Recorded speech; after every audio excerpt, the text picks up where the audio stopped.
perdagangan yang terjadi sekarang, impact-nya seperti apa sih di market gitu? Dari sisi commodity prices-nya kita agak banyak tuh diuntungkan. Harga komoditasnya kayak coal naik sampai $450 tensi perang yang kita ngelihat sekarang ada ini ya memang lebih nervousnya karena ada direct confrontation. Kira-kira dari kondisi tadi produk call-nya apa sih untuk bisa dibeli sama investor-investor?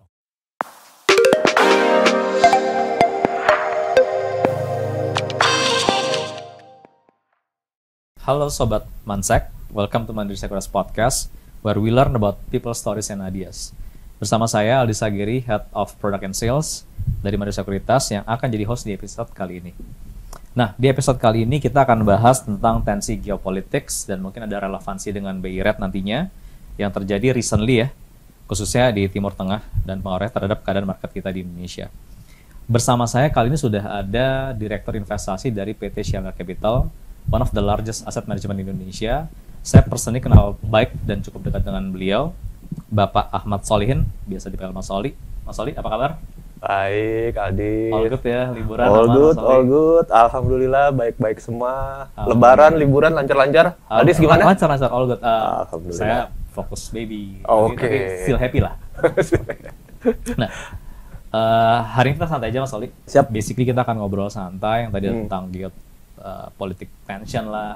Terus kemarin juga BI Rate baru naikin suku bunga kan.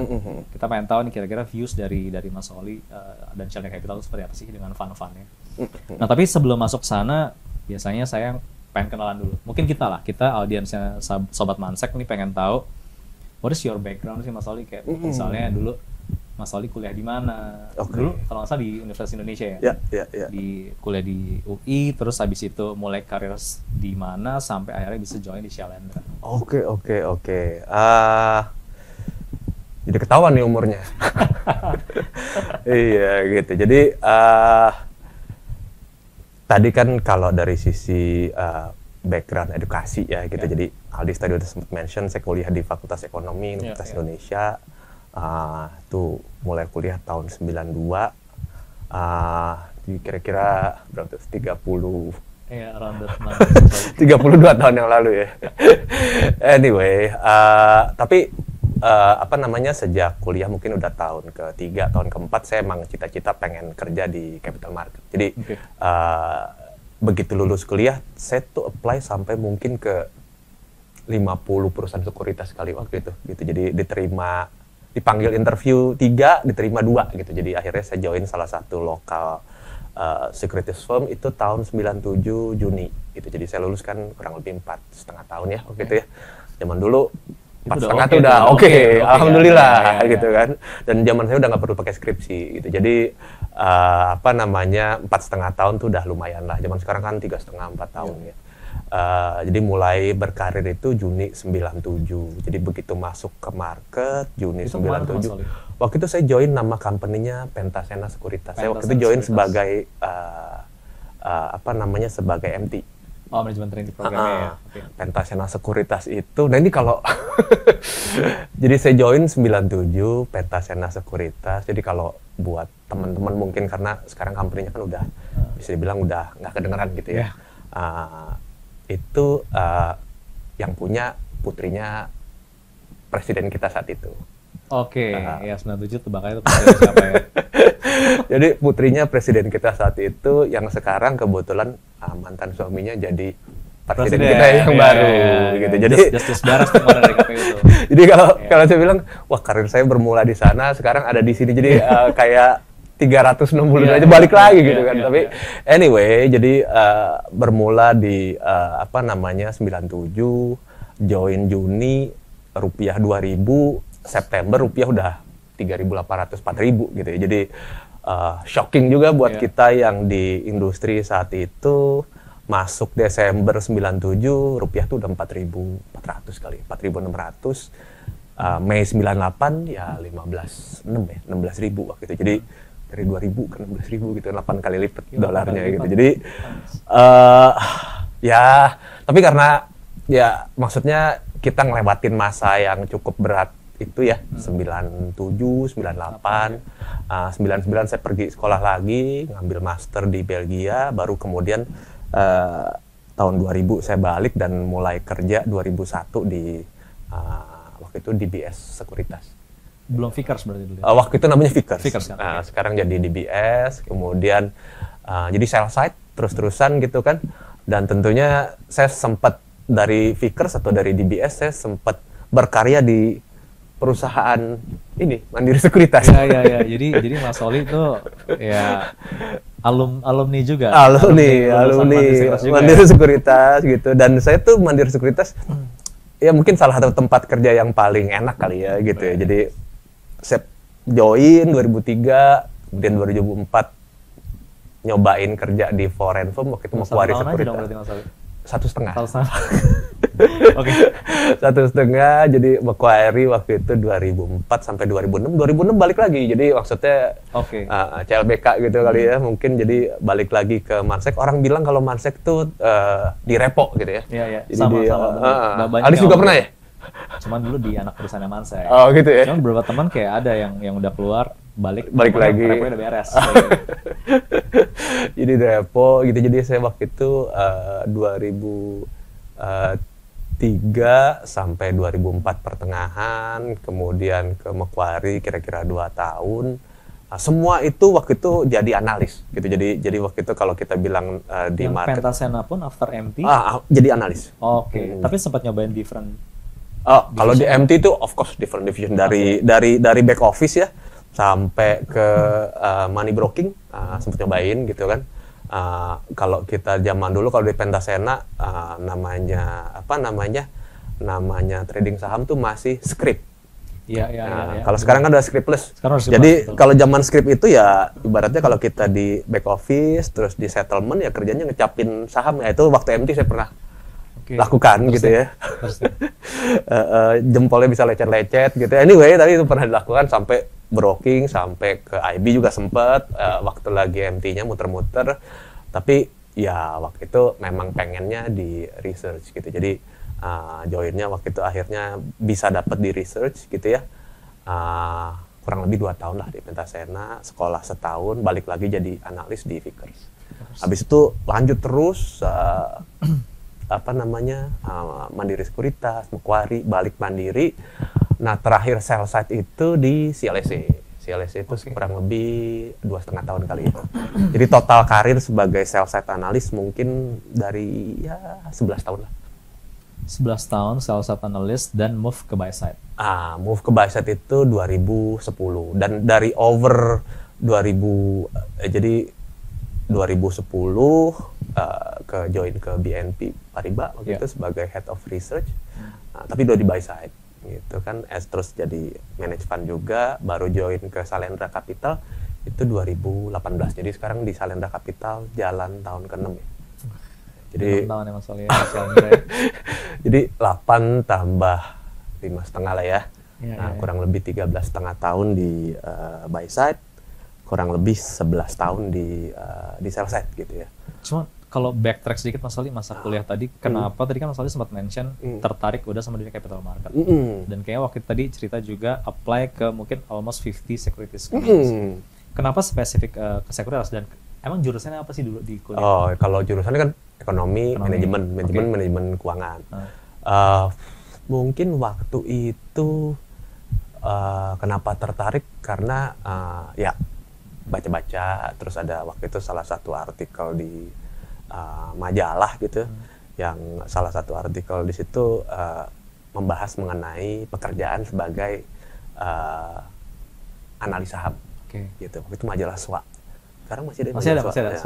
Anyway, dan waktu itu saya nggak tahu ada pekerjaan analis saham gitu kan. Baru tahu setelah baca majalah itu. Yang di interview waktu itu ada 2 orang, satu Pak Yos Parengkuan, gitu kan. Waktu itu beliau masih kerja di Lipo Sekuritas. Gitu kan, terus satu lagi Pak Rizal Prasetyo, waktu itu beliau masih kerja di Jardine Fleming. Kebetulan kalau sama Pak Rizal satu alma mater gitu, jadi Pak Rizal sempat di JP Morgan. Iya. Iya. Gitu kan, jadi Pak Rizal itu kan satu alma mater, tapi kan beliau angkatannya 8 tahun di atas saya, jadi nggak pernah ketemu lah di kampus. Anyway, baca-baca, wah ini kayak kerjaan yang sangat-sangat menarik, gitu kan. Terus menarik karena ya basically waktu itu bayangannya dinamis gitu kan, do a lot of analisis, terus ketemu banyak orang, habis itu juga do a lot of roadshow, marketing segala macam. Jadi kerja seru kayaknya gitu. Jadi akhirnya decide, oke, kayaknya this is what I want to do gitu. Karena mungkin jadi saya tahu saya pengen ngapain tuh kurang lebih dari tahun ke-3, tahun ke-4 gitu. Jadi lumayan lah. Maksudnya lumayan tuh kadang-kadang kan orang kalau kita kuliah atau belajar itu kan nggak semuanya tahu pengen ngapain abis kuliah. Jadi saya agak beruntung tuh, saya kebetulan dapat itu, terus saya coba apply, terus ada jalannya gitu ya. Terus satu lagi ternyata memang kerjaannya cocok. Dan saya tuh dari dulu sebenarnya dasarnya gitu ya, kalau saya pribadi, saya senang bergaul sama orang, tapi saya nggak terlalu suka ngatur orang sebenarnya. Jadi kalau disuruh, menarik. Jadi kalau misalnya bergaul sama orang seneng gitu kan. Jadi maksudnya kalau kita ketemu orang, bergaul ketemu orang baru, berteman banyak tuh saya sangat seneng. Tapi ngatur orang tuh saya kurang suka dasarnya gitu. Jadi ibaratnya kalau saya kerja di korporasi yang gede dan disuruh ngelit satu company, ya kalau kayak di Bank Mandiri jadi Pak DJ tuh saya nggak pengen gitu. Mungkin kalau duitnya saya pengen. Tapi kalau suruh kerjanya saya nggak pengen gitu kan. Jadi kayak Mbak Sandra gitu. Ya kalau duitnya saya pengen, tapi kalau kerjanya saya nggak pengen gitu. Jadi somehow I know what I want and I know what I'm capable and I know what kira-kira I aspire to be, kira-kira gitu. Saya pengen jadi apa kira-kira gitu.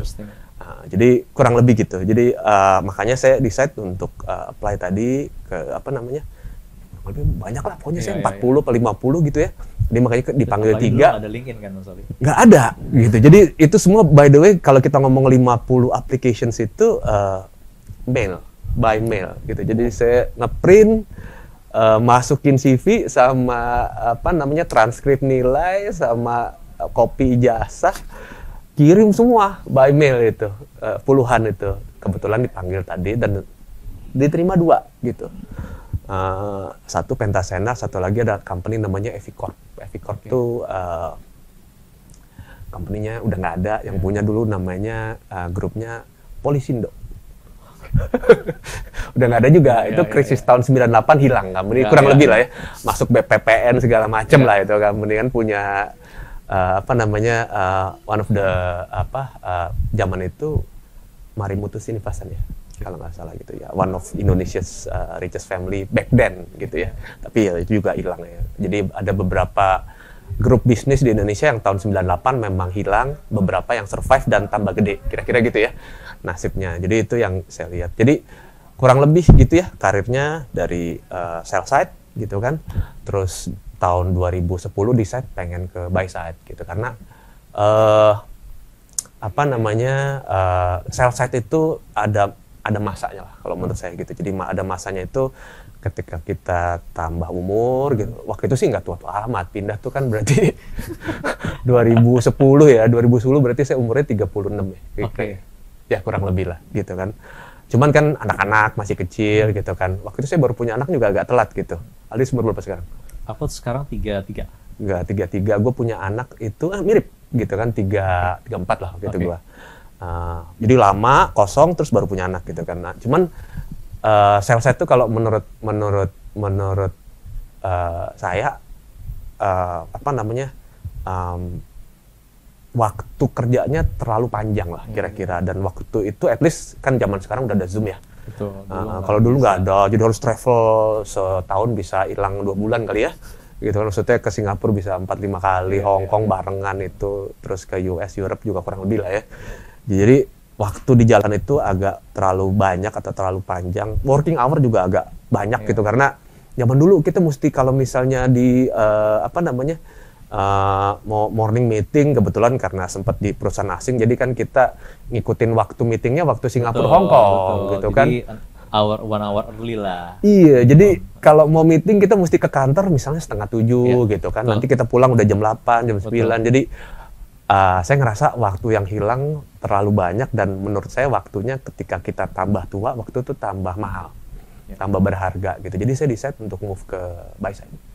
And I decide to move to buy side itu bukan karena duit lah, kira-kira gitu ya, karena pengen gitu. Jadi to be honest, gue tuh kepekat waktu itu gitu ya, tapi so be it gitu kan.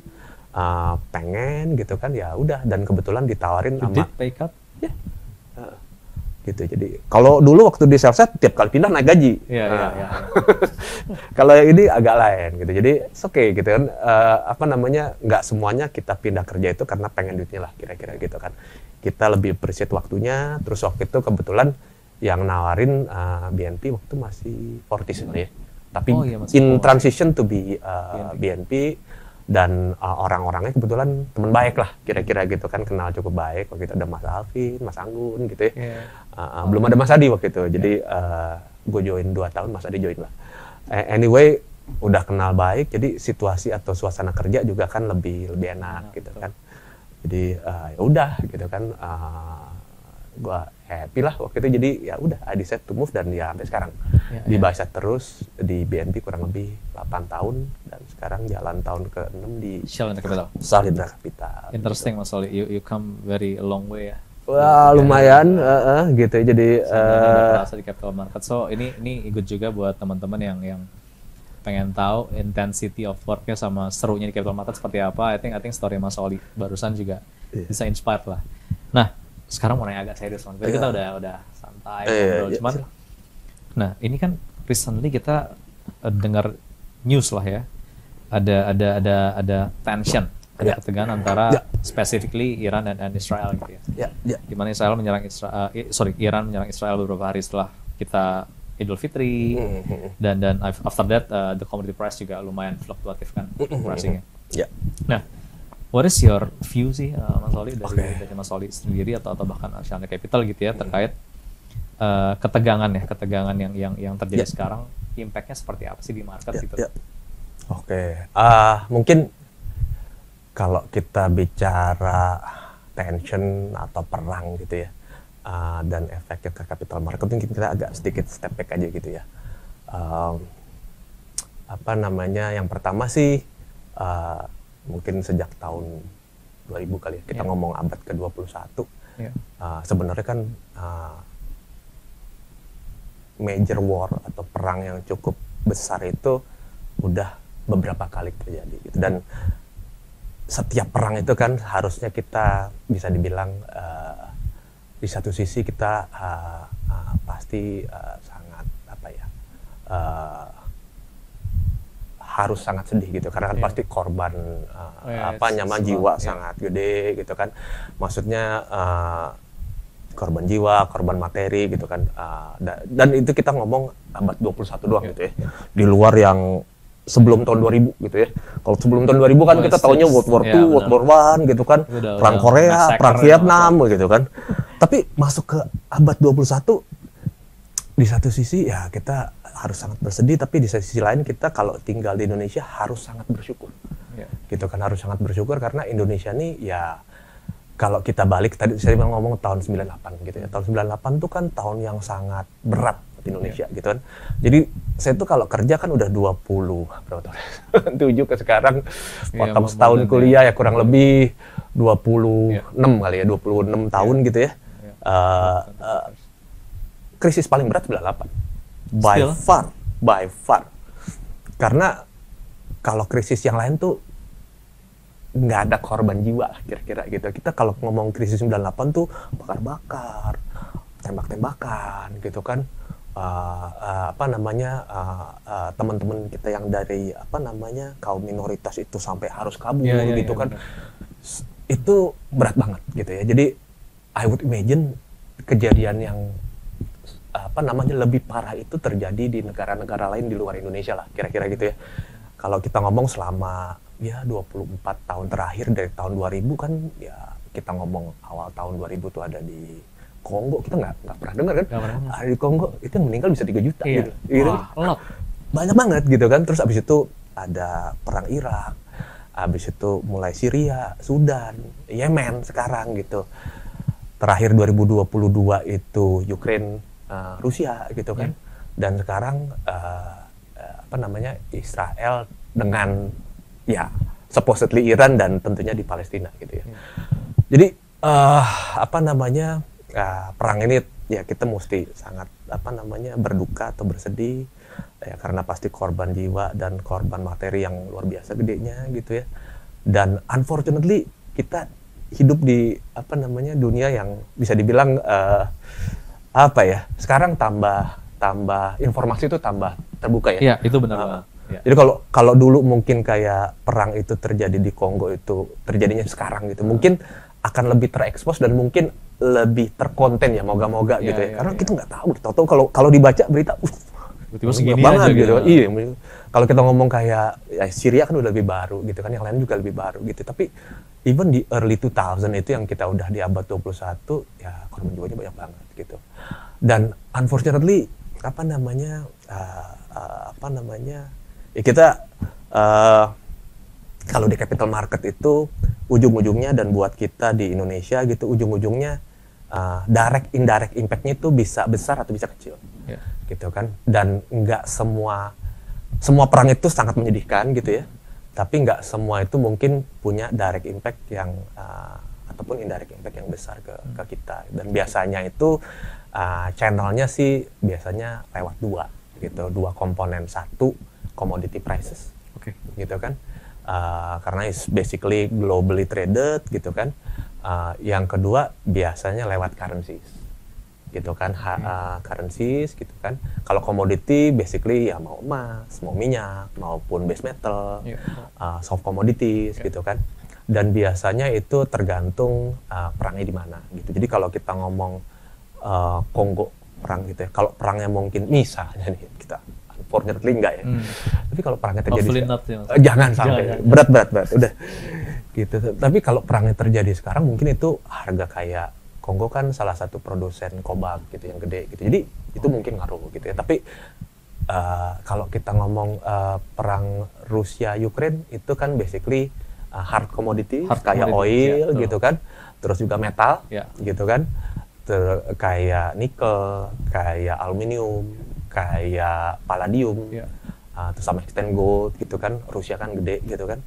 Terus kayak soft commodities, kalau Ukraine kan basically bread basket of Europe gitu. Jadi dia produsen wheat yang gede gitu kan. Itu yang loncat harganya gitu. Dan itu langsung trend. Dan to some extent biasanya dolarnya juga menguat tuh, karena orang biasanya ada risk aversion, pegang safe asset apa? Iya udah. Biasa dolar gitu kan, dolar tuh sama extent sama gold biasanya gitu kan. Jadi kalau 2022 ya fortunately atau unfortunately ada perang, tapi ya as a country kita sedikit banyak relatif mau bilang nggak immune, tapi ya relatif better off lah ya kali ya dibanding negara lain, karena dari sisi commodity prices-nya kita agak banyak tuh diuntungkan. Harga komoditasnya kayak coal naik sampai $450 gitu. Semua emiten kita yang basisnya commodity based dan focus on coal sih shoot up sih. Wah, itu kan commodity coal-nya naik, nikelnya juga naik gila-gilaan gitu kan. Jadi itu bisa mengcover losses kita dari oil kan naik ke 120 gitu ya. Tapi ya semua ke-cover tuh. Jadi kita current account kita surplus. Gitu kan, artinya kita as an economy itu surplus dolar ketika orang-orang kekurangan dolar karena mesti beli commodity prices di harga yang lebih mahal. 2022 kita kurang lebih kayak gitu ya. 2024 ini ketika misalnya Middle East tension itu flare up lagi, dan kita mesti take a step back lah. Kalau kita ngomong Middle East tension itu kayak apa sih kayak gitu? Iya, kita kalau kita ngomong Middle East itu ya kalau kita ngomong sedihnya unfortunately ini ya udah 70 tahun ya gitu ya. Maksudnya kita ngomong kalau kita ngomong okupasi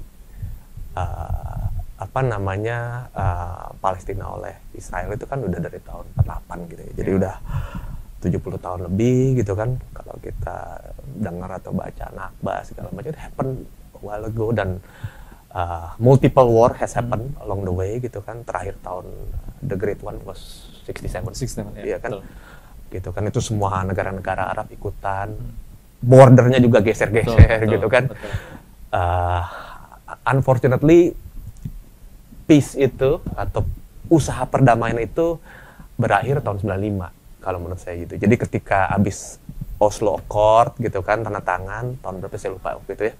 Kemudian oleh waktu itu Rabin kan, PM-nya Israel. Kalau itu masih sama PLO kan masih Yasser Arafat gitu kan, sama Bill Clinton. Usaha perdamaian lah waktu itu ya. Tapi itu kan setelahnya Rabin dibunuh sama hardline di Israel sendiri. Yasser Arafat juga meninggal. Hamas muncul gitu kan. Dan Hamas muncul itu kan bukan sesuatu yang benar. Bukan sesuatu yang tiba-tiba, tapi sesuatu yang emang maksudnya kalau kita ngomong ya David Penteranya Israel lah gitu. Jadi ya happen gitu. Jadi maksudnya ini perang yang bukan baru, yang udah lama terjadi dan on off gitu ya. Dan kalau kita bicara yang membedakan sekarang gitu ya, dan kenapa orang mungkin lebih nervous ya karena Iran. Jadi ada ada direct konflik sama Iran gitu, dan Iran itu kan ya kalau kita di Asia atau di ini biasa-biasa aja sama orang Iran. Tapi kalau sama Western countries gitu kan, terutama sama Amerika, setelah puluhan tahun mereka embargo, nggak ada hubungan diplomatik, tahun 78 revolusi revolusi di Iran yang bikin kalau nonton film Argo nonton dong. Ben Affleck gitu kan. Itu basically kan Iran ini revolusi kan. Gitu kan. Itu kan jadi musuhnya Amerika lah ibaratnya gitu kan. Karena pemerintahan sebelumnya kan badi-badinya Amerika, Shah Iran yang lama itu gitu. Jadi ya itu kan habis itu embargo lama gitu kan, baru ada reopen sekarang. In fact negara-negara Arab juga berusaha untuk membuka hubungan diplomatik dengan Iran, dengan Israel, karena mungkin partly udah capek ada tensi politik. Partly juga sebagian negara Arab itu udah ngelihat gitu, kayak UAE, kayak Dubai dan Abu Dhabi itu negara yang udah shifting away from oil gitu kan, toward lebih bis. Jadi a lot of gitu kan, mau Jordania, mau Egypt, mau itu pengen. Nah, itu yang terjadi, dan ini makanya yang sekarang tensi perang yang kita ngelihat sekarang ada ini ya memang lebih nervousnya karena ada direct confrontation sama Iran. Jadi takutnya itu memang satu, Iran produsen minyak yang tentunya sangat gede gitu kan, to some extent controlling a big chunk of Selat Hormuz ya. Betul. Begitu, terus kan produksi Iran kan berapa, 3 juta ya? More than 3 million. 3 juta, sehari kan kita konsumsi kurang lebih berapa, 100 juta ya? 90-an juta, jadi material gitu. Material gitu ya. Nah, itu satu, jadi dari sisi itu. Tentunya yang lebih berat lagi tentunya bukan hanya dari sisi minyak, tapi kalau sampai direct confrontation antara Israel dan Iran ini membawa teman-temannya gitu, jadi membawa Israel ngajak-ngajakin. Betul. Maksudnya additional parties-nya tuh bahaya tuh kalau ikut. Itu yang tentunya paling berbahaya gitu ya. Tapi so far kalau menurut saya gini, saya nggak tahu ya, kan maksudnya kalau saya bukan ahli politik gitu, apalagi ahli politik dalamnya Israel sendiri gitu kan itu betul. Jadi saya nggak tahu gitu kan Benjamin Netanyahu itu se-desperate apalah untuk menyelesaikan apa yang terjadi sekarang gitu ya. Tapi anyway, kalau kita ngelihat responnya Iran, kalau kita ngelihat responnya negara Arab, dan kalau kita ngelihat responnya negara-negara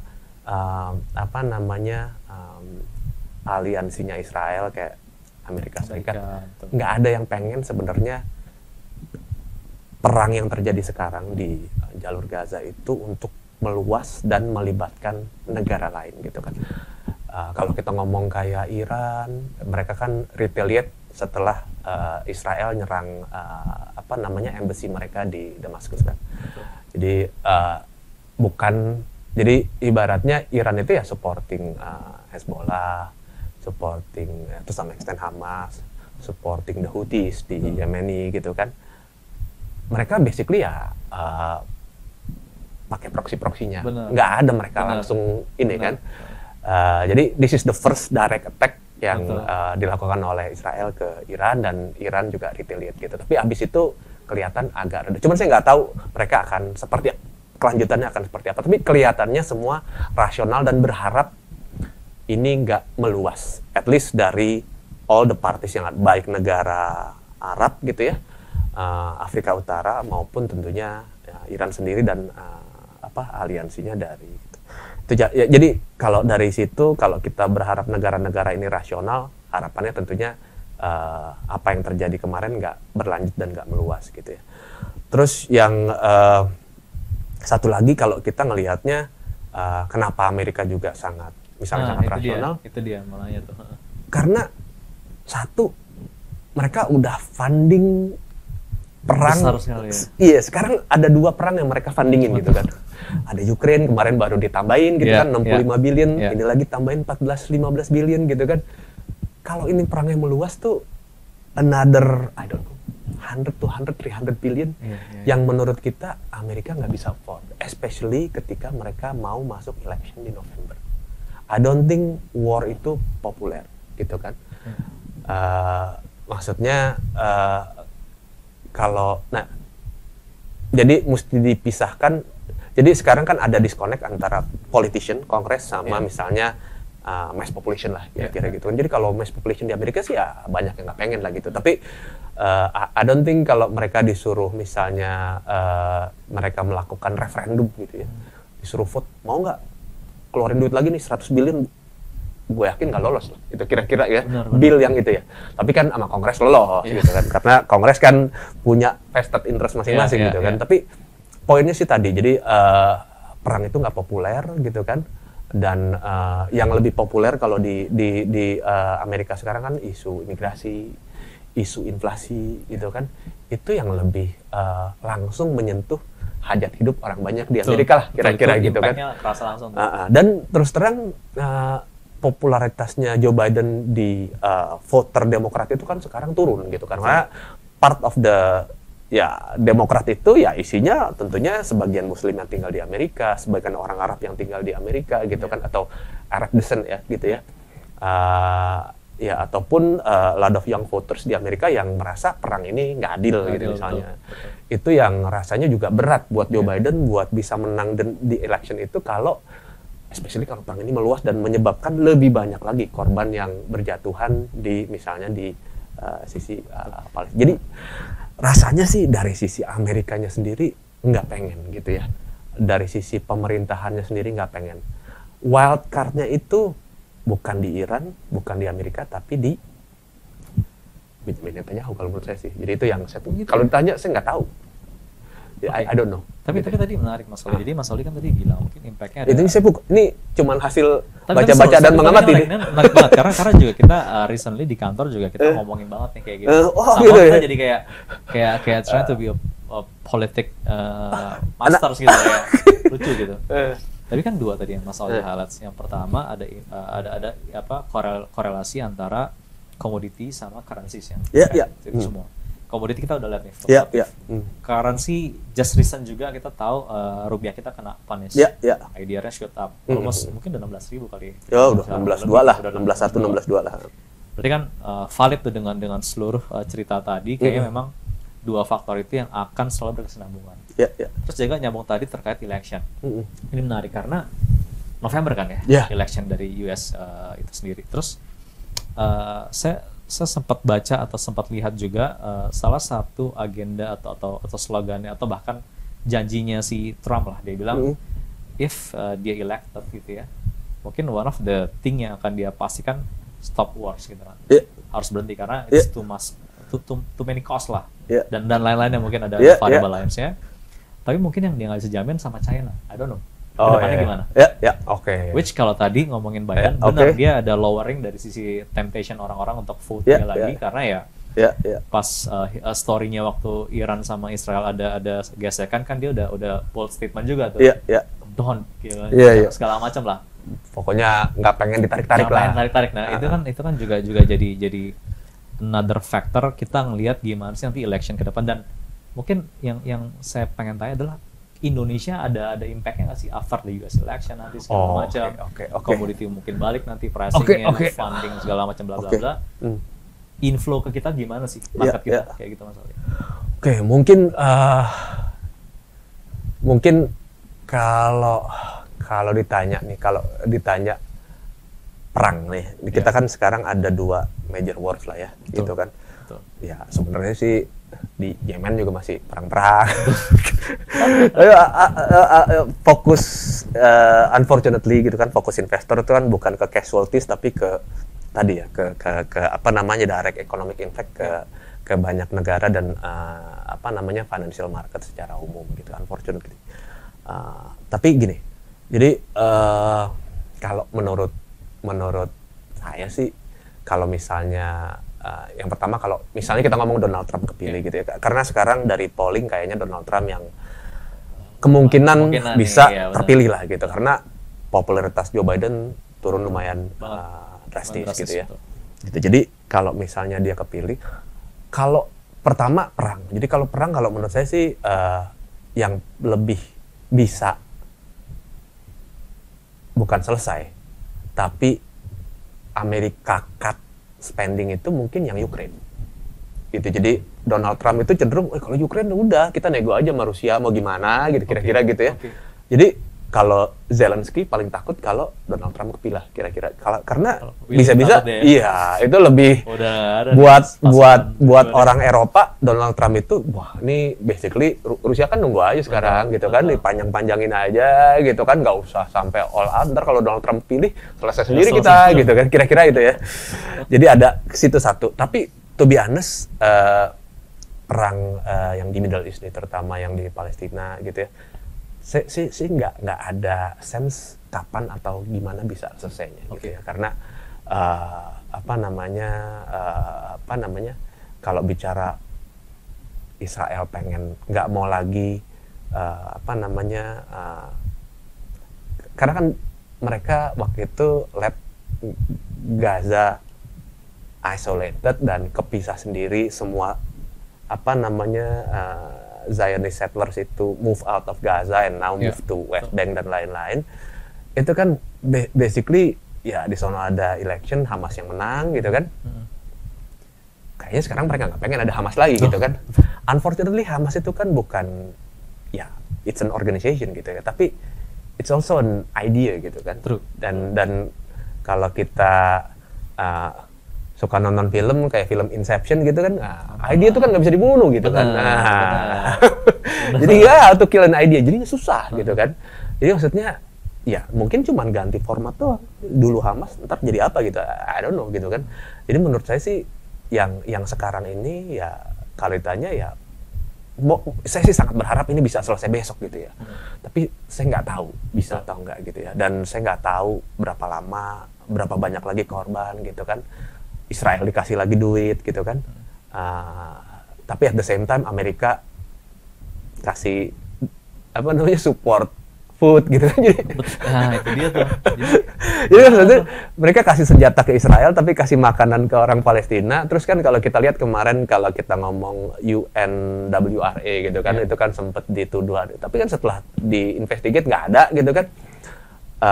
Jerman udah balik lagi kasih funding ke UNWRA, terus kayak Kanada kasih banding, tapi kan Amerika nggak mau, karena udah dikeburu diblok sama Kongres. Kurang ajar emang gitu kan. Belum ada buktinya baru nuduh, tapi udah diblok dulu gitu kan. Jadi tapi poinnya ya sekarang orang-orang Jerman masih tetap kasih senjata, tapi tetap kasih bantuan logistik dan bantuan pangan dan makanan, ini. Jadi saya nggak tahu gitu ya, maksudnya ini bisa selesainya kapan dan gimana gitu, and siapa yang bisa menengahi lah kira-kira gitu. Hopefully negara kayak lucu sih maksudnya, kayak what's the game they're playing gitu, kayak apa gitu, we don't know gitu. Nggak bisa, karena maksudnya tiap kali dicoba disettle lewat international mechanism kayak United Nations gitu kan, selalu diveto sama Amerika gitu kan.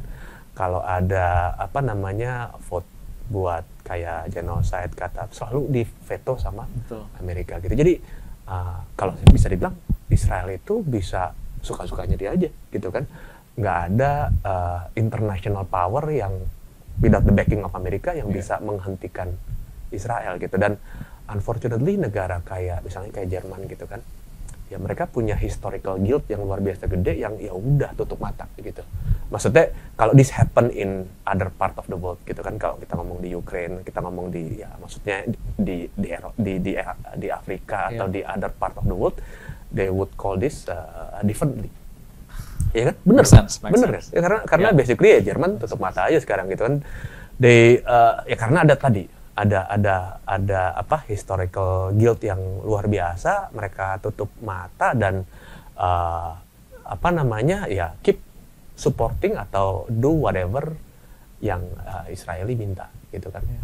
Mereka cuma bilang coba tolong jangan kill a lot of civilians gitu kan. Ya tapi kalau udah kebunuh ya nggak ada konsekuensinya juga gitu kan.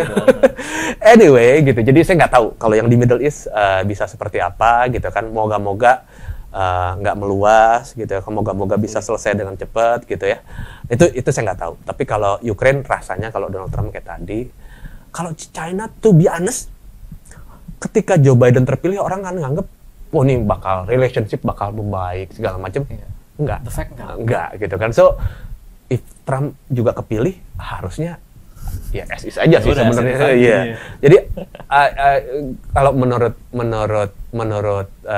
apa namanya, menurut kita ini basically ya biasa gitu kan. Maksudnya biasa itu kalau Cina sama Amerika itu kayak Jepang sama Amerika tahun 80 lah. Betul. Gitu kan, nomor 1 sama nomor 2 gitu kan. Nomor 2 mau naik nggak dikasih. Kira-kira kan sosial waktu itu kan sama gitu. Maksudnya orang Jepang itu juga apa beli aset di Amerika segala macam gitu kan, tapi bubble-nya mereka kan burst juga gitu kan by the early 90s gitu kan. Terus sama extent Cina juga sama, cuman belum sekaya orang Jepang lah kira-kira gitu. Tapi ekonominya udah nomor 2. Jadi tapi poinnya this bound to happen gitu kan. Dan they try to instill influence in other parts of the world gitu kan. Maksudnya di Asia mereka juga cari teman, kita juga kalau bisa berteman sama semua orang gitu kan. Well connected juga ya, aman-aman aja. Jadi kita ya kalau bisa juga berteman sama semua orang gitu kan. Dan Cina kan karena ada beberapa produk yang kemungkinan bisa di-ban di Amerika, juga harus cari jalur buat bisa jual barangnya ke Amerika tapi lewat jalur lain gitu kan. Jadi nggak bersih-bersih amat gitu, tapi apa namanya influence-nya kan dilewatin. Dan banyak negara lah gitu ya, mau Malaysia, mau kita, mau Philippines gitu kan, terus sama juga Singapura gitu kan.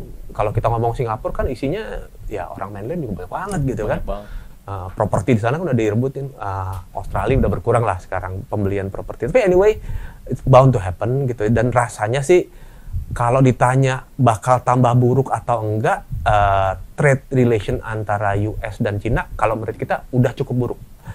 Tapi yang kedua, sebenarnya both parties itu have learned. Jadi kan kalau waktu Donald Trump kepilih 2016, it's a surprise. Tapi kalau 2024 nanti Donald Trump kepilih lagi, it's not a surprise. It's a well anticipated sequence of events.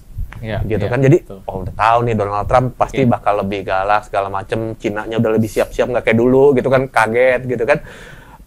Dan US firms, US companies juga udah lebih siap sekarang gitu kan, dari sisi logistik segala macam. Kita jangan semuanya bikin apa namanya, bikin Apple iPhone di Cina gitu kan, ntar nggak bisa jual gitu kan. Mulai dari chipset segala macam, Cinanya juga, waduh kita kalau ngandelin chipset dari Nvidia sama dari apa namanya, dari Intel sama kita bisa nggak dapat barangnya gitu kan. Nah, sama mereka juga melakukan hal yang mungkin nggak cukup waktunya ya buat bisa internally source semua gitu ya. Tapi I think this time around at least partially mereka udah lebih ready untuk katakanlah. Nah, konsekuensinya buat kita tadi Indonesia ya kalau ada trade war lagi gitu ya, biasanya sih dolarnya juga agak lari-lari. Tapi again kayak gue bilang tadi, ini udah lebih anticipated lah ya. Harusnya less shocking dibandingin waktu Donald Trump kepilih pertama. Itu yang pertama. Yang kedua tadi ya, industrialisasi gitu kan, relokasi, kita udah agak dapat benefitnya. Kita ngomong hilirisasi mineral, it happen gitu kan.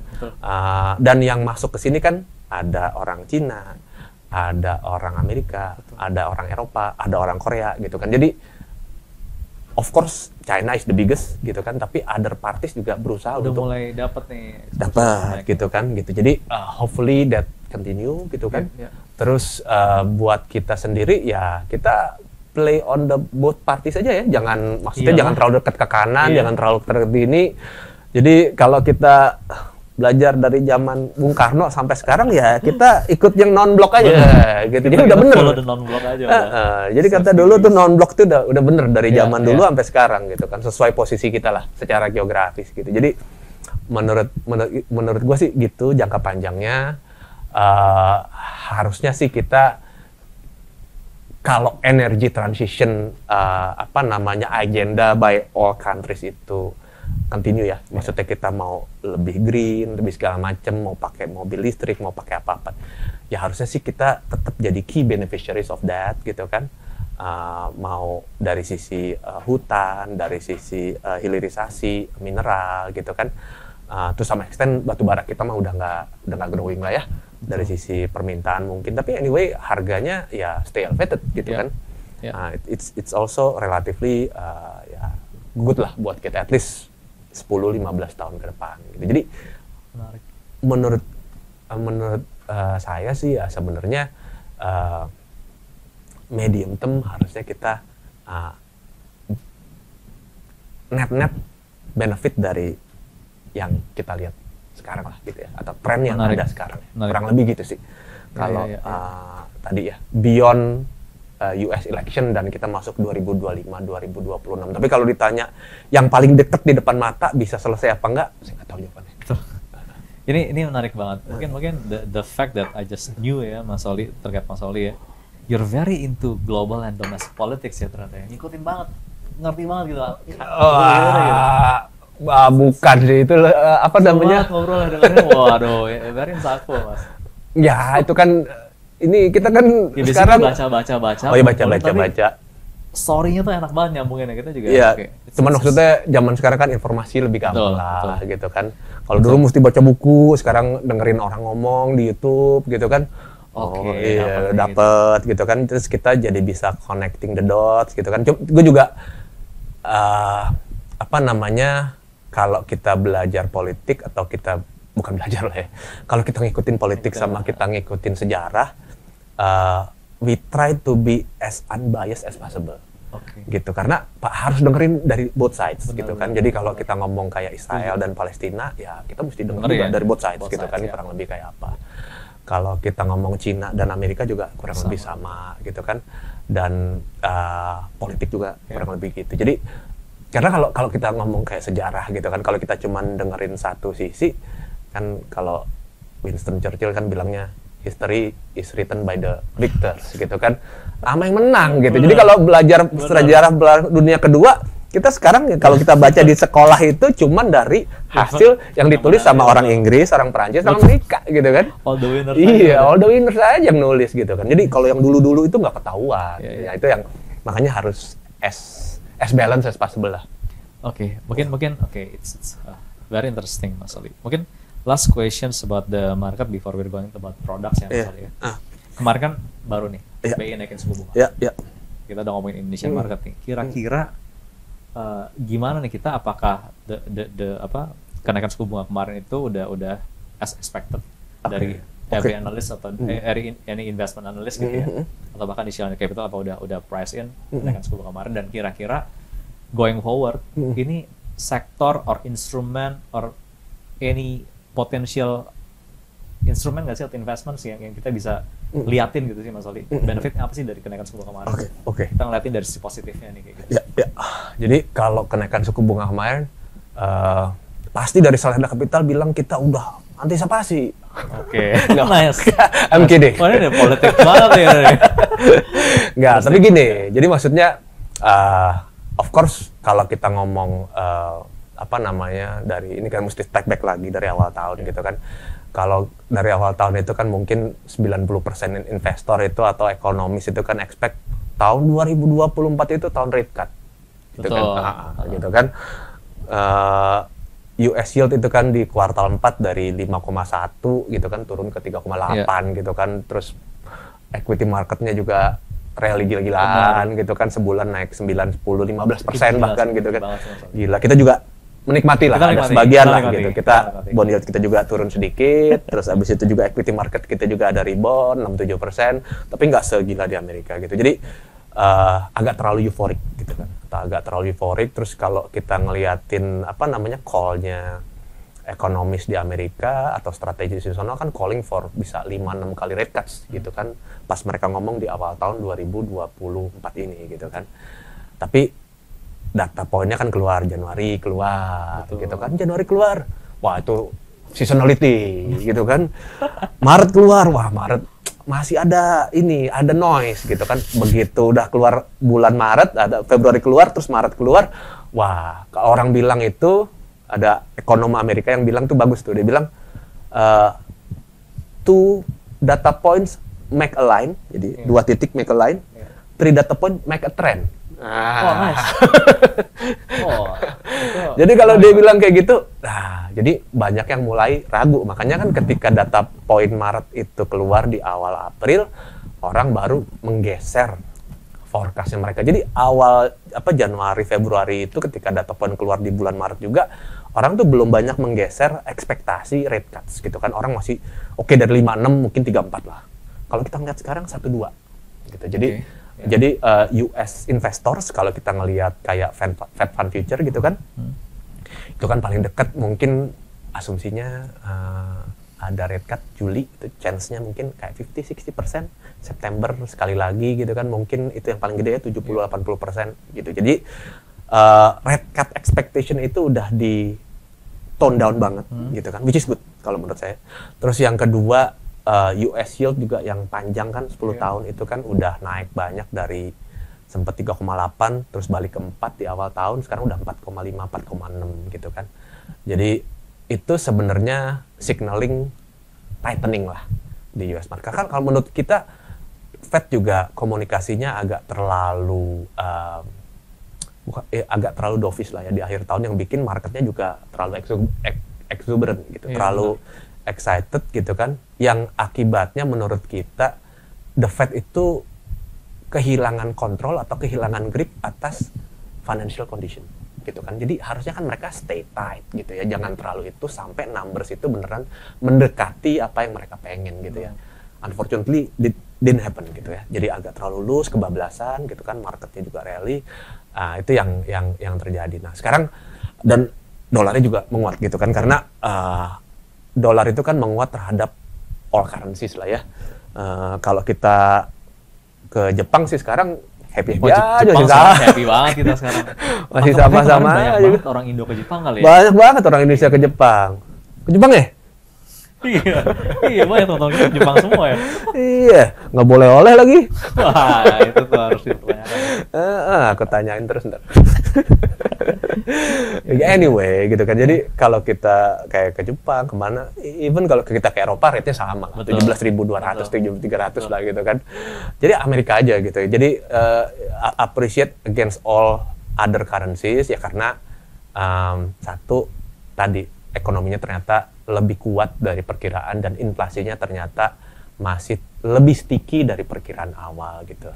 Dan ketika dolarnya itu naik, ya mungkin dari sisi bank sentral mesti milih kan, oke, kita mau currency atau mau nyelamatin liquidity dan pertumbuhan lah kurang lebih. Tapi mungkin betting on the safe side, mungkin ya kita harus bukan support sih, tapi kasih gesture bahwa central bank kita itu ya sangat pengen rupiah itu terjaga stabilitasnya, which is gue sendiri juga cenderung agak setuju.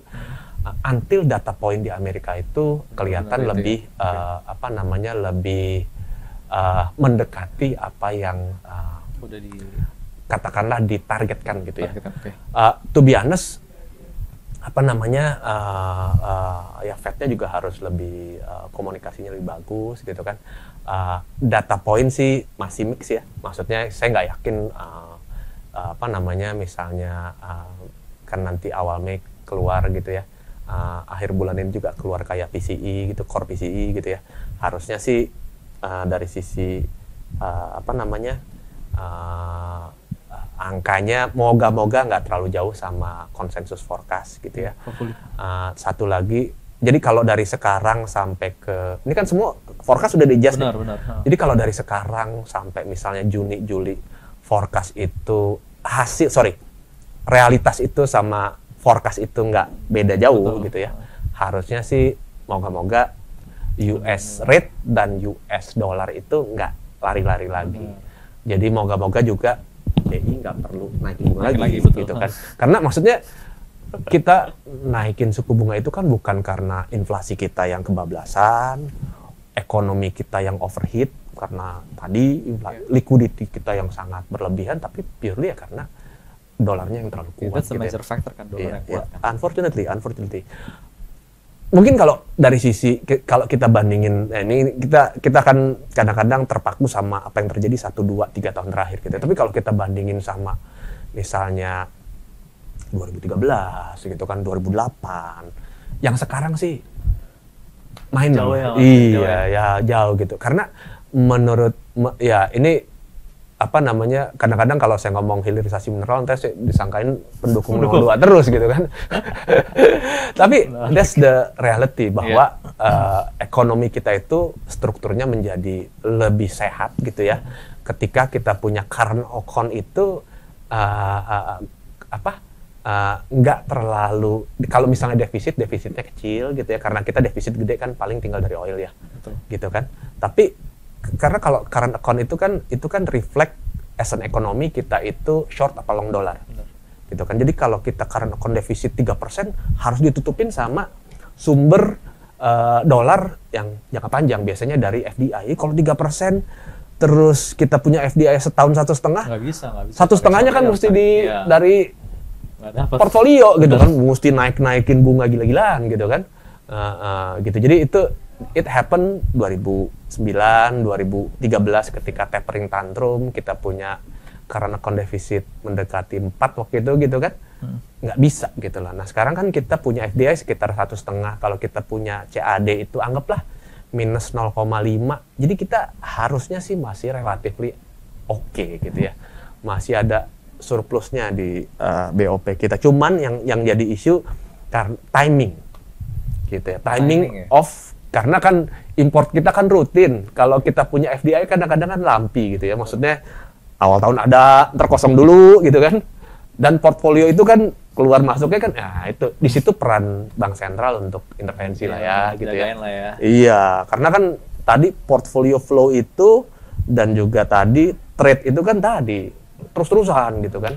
Untungnya trade kita sekarang ya surplus terus lah ya. Oke banget kita sekarang. Ya itu peran penting dari hilirisasi mineral sih kalau menurut saya gitu. Jadi itu yang moga-moga terus berlanjut ya. Jadi kalau semakin banyak orang bikin downstream di sini, mau pabrik apapun lah ya, mau pabrik baterai, mau masih modelnya kayak stainless atau turunan-turunannya ke depan lebih banyak, dan lebih banyak dari parties yang bukan satu aja nih gitu kan, dari negara-negara yang banyak, itu long term lebih bagus buat kita.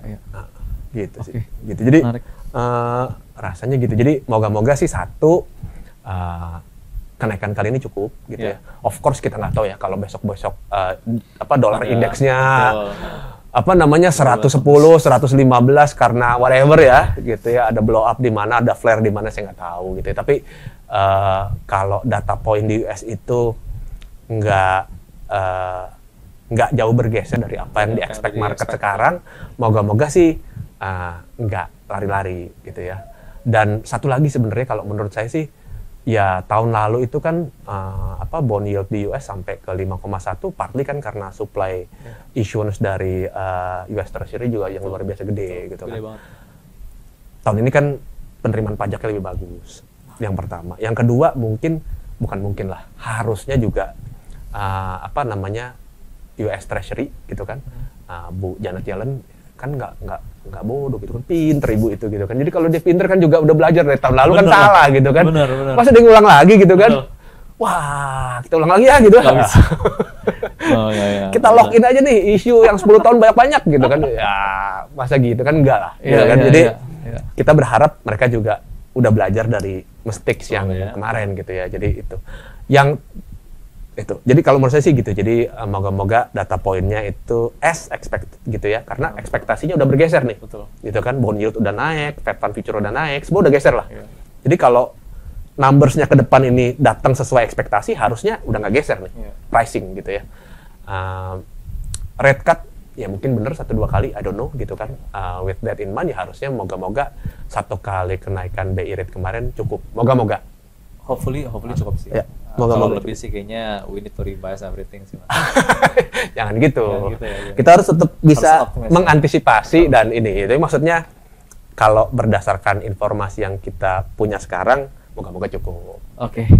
Nah, with all the information tadi yang kita udah dapetin dari sisi globalnya, makronya, sampai ke sektornya, domestiknya kita udah tahu seperti apa kondisinya. Dari Challenger Capital, kira-kira what is your product call gitu? Kira-kira apa sih yang bisa benefit untuk investor kita di Indonesia specifically gitu ya, untuk bisa we don't timing the market kan? Kita harus bisa dapetin di kondisi apapun kita harus benefiting. Produk apa nih, reksadana apa sih yang kan spesifiknya kan aset management kan pasti produk reksadana gitu kan.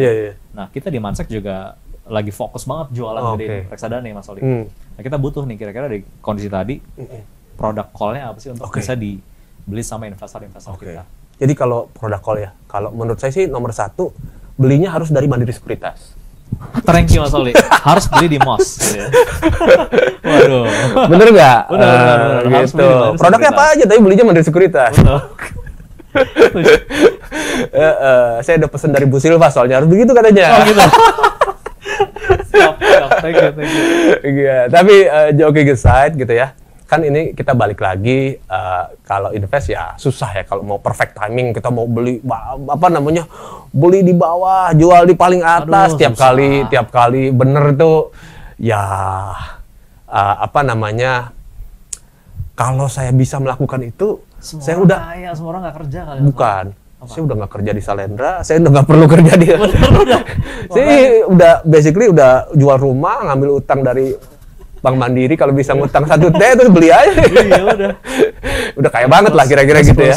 Jadi for sure kita perfectly time our investment itu nggak bisa. Tapi kan balik lagi gini aja. Sekarang kira-kira murah apa mahal gitu kan? Jadi kalau sekarang tahun lalu bond yield mentok di 72, terus dolarnya waktu itu rupiah dolar 15.8 kali ya gitu ya. Terus abis itu rebound gitu ya. Sekarang bond yield kita 10 tahun 71 kali ya, deket-deket ya. Dolarnya 16.1 gitu kan, 16.2. Jadi kita deket sama kurang lebih bottom yang last year. Betul. Nah, menurut saya sih gitu. Jadi itu satu. Moga-moga juga kalau ya tadi ya, data point itu memang keluarnya ke depan. Saya nggak berharap data point itu keluarnya besok langsung katakanlah bagus, inflasi segala macam yang bikin Fed bisa balik ke Dovish Stone, rasanya sih mungkin nggak bisa secepat itu ya. Tapi ya ngumpulin dikit-dikit dari level sekarang, produk-produk kita kayak ya kalau kita promosin kan SPTP gitu ya. Harusnya sih premium ya. Harusnya sih itu cukup oke ya. Kita nggak perlu perfectly time the market every time ini, tapi ya kalau kita kumpulin dikit-dikit harusnya juga, bukan dikit-dikit. Belinya harus banyak kalau dari Mandiri Sekuritas. Banyak Mas Oli. Maksudnya belinya parsial. Jadi kalau uangnya 1 T ya mungkin bisa beli 200 dulu gitu ya. Bener ya? Benar. Harus gitu. Tapi poinnya gitu. Jadi nggak bisa kita perfectly time beli di bawah tiap saat, jual di atas tiap saat is not possible. Gitu kan. If it's possible, Aldis nggak ngomong sama saya di sini gitu kan. Iya, soalnya udah apa. Iya, mungkin saya tinggalnya di Barbados, di Cayman aja lah. Cayman. Iya. Tropical gitu kan, duduk di pantai aja, buka Bloomberg gitu kan. Sell gitu kan. Iya, udah enak banget. Gitu kan. Dan for sure kalau kita invest, ya kalau kita ngomong invest ya, dari 100 kali kita invest gitu kan, kita beli, ya udah pasti 30-40 ya ada salahnya lah ya, gitu kan. 40 salah tuh udah jago, gitu kan, udah bagus. Jadi kalau kita mau perfectly nggak bisa lah gitu ya, 100% ya bener. Jadi ya tadi ya, jadi kita memang ya averaging aja gitu kan. Kalau kita nggak ada insight persis ke market ya kira-kira kita bet aja ya kalau tahun lalu bottomnya di tadi 72 dengan dolar rupiah 15.8 ya, sekarang sebenarnya udah close to that gitu kan. Kalau ditanya masih ada resiko atau enggak ya, tadi kita udah bahas ya. Kita nggak tahu kalau di luar tadi kalau relationship China US kalau menurut kita sih udah nggak terlalu ini dari sisi tadi bond issue di US dan lain-lain, rasanya juga harusnya udah belajar lebih banyak. Middle East to be honest nggak tahu ya, karena tadi wild card-nya ya satu negara itu yang nggak bisa gitu ya. Saya nggak tahu itu. Jadi kalau ditanya itu wild card satu-satunya yang saya nggak ada sense sih. Nggak tahu gitu. Oke. Gitu. Jadi itu resiko yang terus to be honest ya harus aware dan harus kita amatin lah gitu ya, from time to time gitu ya. Dari sisi tapi kalau resiko domestik mungkin kita udah lewatin pilpres gitu kan, dan pemilihan legislatif ya harusnya dari sekarang sampai Oktober udah lebih tenang ya. Bentar tinggal koalisinya kayak apa. Rasanya sih mungkin habis September Oktober fokusnya mungkin lebih banyak ke kabinet ya. Kabinet gitu kan. Moga-moga sih ya pemilihan orang-orangnya cukup pas gitu kan. Cukup bisa diterima oleh market. Nama-nama yang muncul sih udah banyak, kayaknya sih bisa diterima sama market gitu ya. Betul. Yang kita lihat dengar-dengar oke sih. Iya, sampai nanti beneran diumumkan kan kita baru tahu gitu kan. Jadi dan itu juga kalau kita belajar dari 2019 udah pakai kemeja putih toto tambahin tanah nggak ini gimana ya kita. Aduh, itu sedih. Tapi at least beberapa posisi udah jelas lah gitu ya gitu. Jadi moga-moga ya sampai hari H kita baru tahu lah ya gitu. Tapi mungkin itu kalau kayak makan siang gratis kan program 2025 lah ya. To be honest, saya nggak anti gitu karena mungkin sedikit di Indonesia gitu ya. Karena kalau kita bukan belajar ya, tapi ngelihat data gitu ya, kayak kan kalau kita ngeliatin all the consumer companies gitu ya, including some of the banks gitu ya, some of the banks yang catering to the mid low gitu ya, memang konsumsi low end itu nggak balik. Jadi sejak COVID sampai ke sekarang, jadi orang bilang itu kan konsumen di Indonesia itu ada yang namanya K-shape recovery. Jadi yang kaya dan middle up itu ya masih oke gitu ya, tapi yang low end nggak balik gitu, jadi kayak huruf K ke bawah gitu. Nah itu sesuatu yang menurut saya ya memang harus ada intervensi pemerintah gitu ya, lewat whatever. Kalau kita ngomong Amerika lebih parah dari kita. Dari krisis 2008 ke sekarang, yang nggak mampu tambah miskin gitu ya. Lebih banyak. Lebih bukan, maksudnya yang kalau kita ngelihat krisis di Amerika dari 2008 gitu ke sekarang, yang kaya sih tambah kaya ya. Kan itu karena kan basically ketika bunga itu nol, yang punya basically yang mau borrow yang nikmatin gitu kan. Tapi yang orang pensiunan yang harus kerja nggak bisa apa-apain gitu kan, bayar pajaknya biasa gitu kan. Sementara kalau yang punya capital dan bikin semua lewat capital market kan anyway di Amerika kayak gitu. Tapi kalau kita belajar dari Amerika dari 2008 ke sekarang, itu yang menyebabkan perpecahan kalau menurut kita gitu. Jadi kalau kita ngomong red and blue states gitu kan, itu nge-reflect perbedaan wealth gitu kan. Kalau di sisi timur, sisi barat gitu kan, itu semua blue states gitu kan. Nanti red state-nya tengah-tengah gitu kan, yang suffer ketika 2008 dan nggak balik sampai sekarang gitu kan. Kalau kita ngomong kayak wealth parameternya kelihatan di situ. kelihatan gitu. Jadi kalau kita ngomong, kalau blue states itu kan, kalau kita ngomong itu ya tech itu, financial kan di timur gitu kan, itu. Jadi yang tengah-tengah itu yang ya kalau Texas beda sendiri lah ya, gitu kan, oil gitu kan. Tapi itu gitu, jadi nggak balik gitu ya. Jadi orang yang kaya tambah kaya, yang miskin struggling terus gitu. Nah, nggak boleh kayak gitu. Kita di Indonesia itu kalau kita ngomong market ini kan imperfect gitu ya. Jadi mau nggak mau akhirnya memang harus ada intervensi pemerintah via mekanisme tertentu lah ya, gitu ya. Mau BLT, mau apa gitu. Itu untuk partly ngebalikin consumption ataupun daya beli di masyarakat bawah gitu. Dan kalau kita ngomong beberapa bank yang itu kan itu ya yang kasih lending ke low end customer nggak balik loh.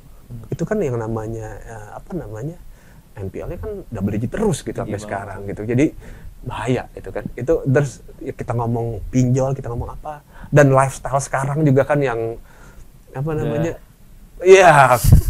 consumption pattern-nya kan juga berubah gitu. Itu yang menurut saya ya harus ada mau nggak mau ya. Saya nggak tahu yang namanya program makan siang gratis itu bisa efektif apa enggak gitu ya. Tapi memang intervensi ke arah sana harus ada lah gitu ya. Mas Oli, thank you so much. Kita banyak banget ngobrol. Mungkin sedikit retract to close kita punya conversation ya. Tapi kayaknya kalau mau diterusin nggak cukup karena banyak banget yang masih saya tanya. Cuma mungkin sedikit retract. So SPTP is still good buat kita bisa lakukan averaging. Terus-terusan subs dulu karena combining between the corporate bonds and government bonds, ya kan, kalau nggak salah. Terus juga of course lebih banyak corporate-nya lah ya. Of course lebih banyak corporate-nya, dan I think itu juga kita yang lagi fokus Mas Oli. Kita Mansek ini reksadana kita masih besar sekali di money market. Dan we try to leverage semuanya untuk bisa dapetin portfolio allocation yang lebih bagus. So kita lagi fokus ke fixed income. So I think teman-teman Mansek, Mas Oli udah banyak cerita, rasanya fixed income produk dan boleh cek semua produk Shalendra yang ada di Mansek ya. Tapi rasanya SPTP yang baru saja on board di kita itu bisa jadi salah satu product solution lah di kondisi market kita sekarang. And once again thank you banget Mas Oli atas waktunya. Sama-sama. Senanar kayak seru banget ngobrolnya, udah lama gak ketemu, kita ngobrol lagi Mas Oli. Banyak banget. Mungkin ada yang mau disampaikan mungkin ke teman-teman investor Mansek. Apa ya? Kalau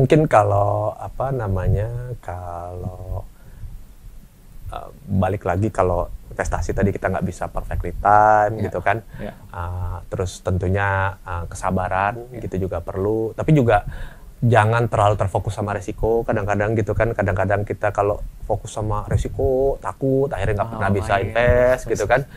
Nggak bisa juga gitu kan. Jadi mau nggak mau ya tetap harus invest.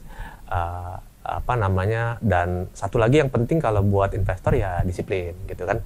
Jadi kalau kita memang punya target misalnya umur 50 pengen entah buat pensiun, entah buat apa, kan itu harus ada porsi investasi yang kita lakukan atau kita cicil dari sekarang. Jadi disiplin aja itu ya.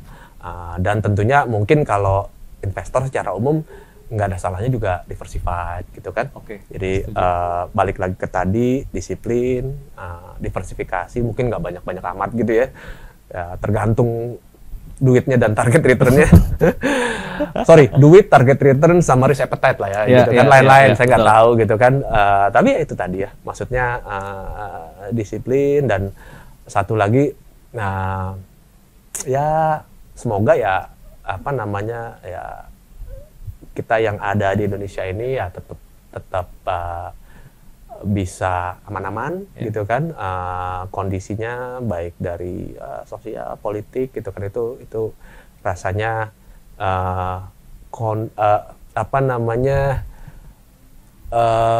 syarat utama buat kita untuk tumbuh berkembang 10-20 tahun ke depan. Itu ya tadi mesti ada kondisi sosial politik yang aman dan yang kira-kira itu sih.